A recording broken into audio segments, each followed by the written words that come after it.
The South China Sea has once again emerged as a volatile hotspot in Southeast Asian geopolitics as the Philippine Coast Guard accuses Chinese vessels of conducting unauthorized activities deep inside waters Manila asserts as its exclusive economic zone.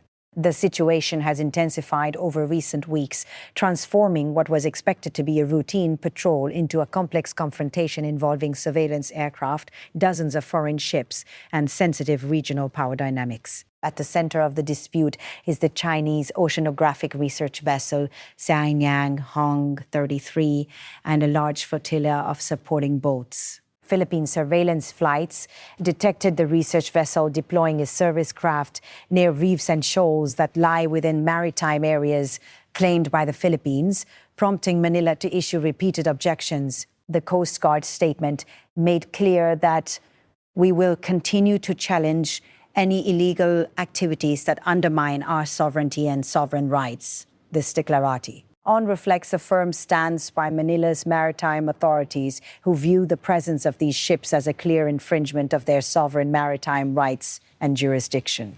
The Kalayaan Island 33 was tracked moving across multiple disputed features over several weeks, including near Rosal Reef, Panganiban Reef, and other sites in the Kalayaan Island Group, part of the contested Spratly chain. Philippine officials say there has been no authorization granted for any such marine scientific research in these waters and argue that the Chinese operations violate international law, including norms set out in the United Nations Convention on the Law of the Sea. Philippine surveillance aircraft also spotted large numbers of Chinese maritime militia vessels clustered near various reefs, along with vessels from the China Coast Guard. Officials estimate that over 40 such vessels were present around Iroquois Reef and other features, a concentration Manila says reflects a swarming tactic DSIG.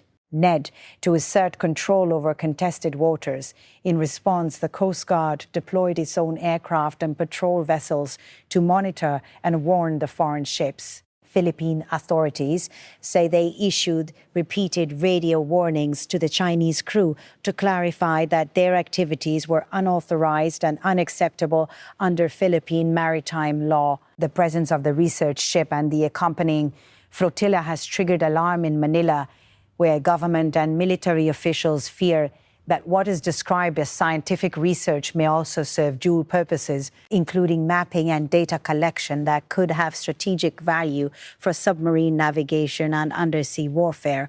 Beijing, however, rejects Manila's accusations. Chinese officials have maintained that their research missions are conducted in accordance with international legal norms and have defended the presence of their vessels by citing what they describe as historic rights to large portions of the South China Sea. They further claw that their marine scientific research is legitimate and that Philippine objections are politically motivated. The Philippines has strongly countered these claims, reiterating that territorial and maritime boundaries must be determined by the law of the sea and not by historic assertions. Manila continues to reference a 2016 International Tribunal ruling that invalidated China's sweeping claims based on the so-called 9-dash line, a demarcation Beijing uses to assert control over nearly the entire waterway. That ruling found that China's expansive claims have no legal basis under international law, but Beijing has rejected the tribunal's authority and continues to press its claims through sustained maritime presence. This latest confrontation comes amid a broader pattern of rising geopolitical tension in the region.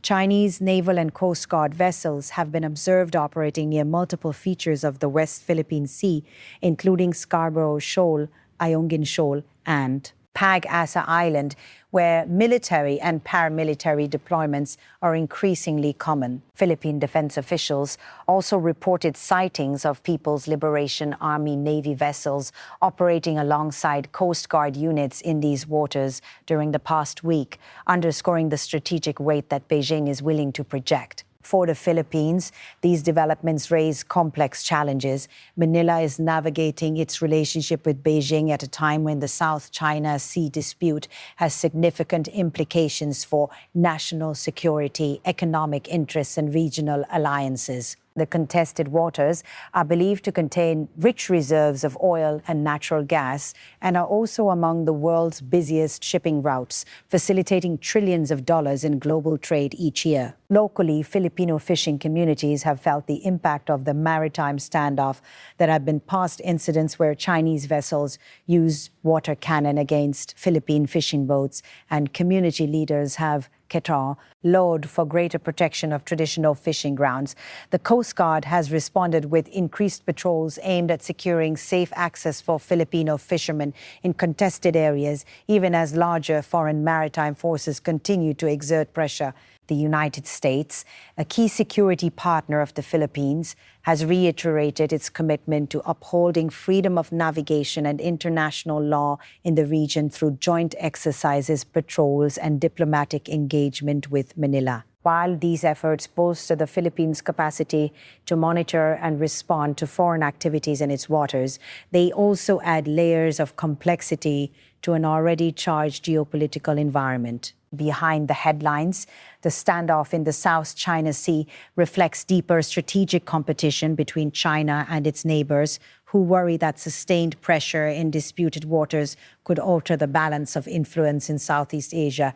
Manila's government, led by President Ferdinand Bongbong Marcos Jr., emphasized diplomatic engagement and alliance partnerships, must carefully balance assertiveness on territorial rights with efforts to avoid a direct military confrontation. For now, the Philippine Coast Guard continues its surveillance missions, tracking the movements of foreign vessels and documenting unauthorized activities. Manila maintains that clear lines of legal authority must be respected and that peaceful resolution of disputes must be grounded in established international law. Philippine officials insist that China lacked consent from Manila to conduct any marine scientific research within the Philippines' EEZ, and they have vowed to uphold the nation's sovereign claims in the face of what they describe as persistent and deliberate encroachments. The situation remains fluid.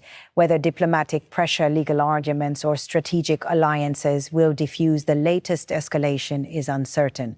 What is clear, however, is that the South China Sea will remain a central focus of geopolitical contention in the Indo-Pacific for the foreseeable future, and that the confrontation between Manila and Beijing is likely to shape both nations' maritime strategies in the years ahead. Philippine officials emphasize that unauthorized research operations and the large scale presence of foreign vessels represent serious threats to maritime sovereignty, and they have committed to challenging such actions at every turn.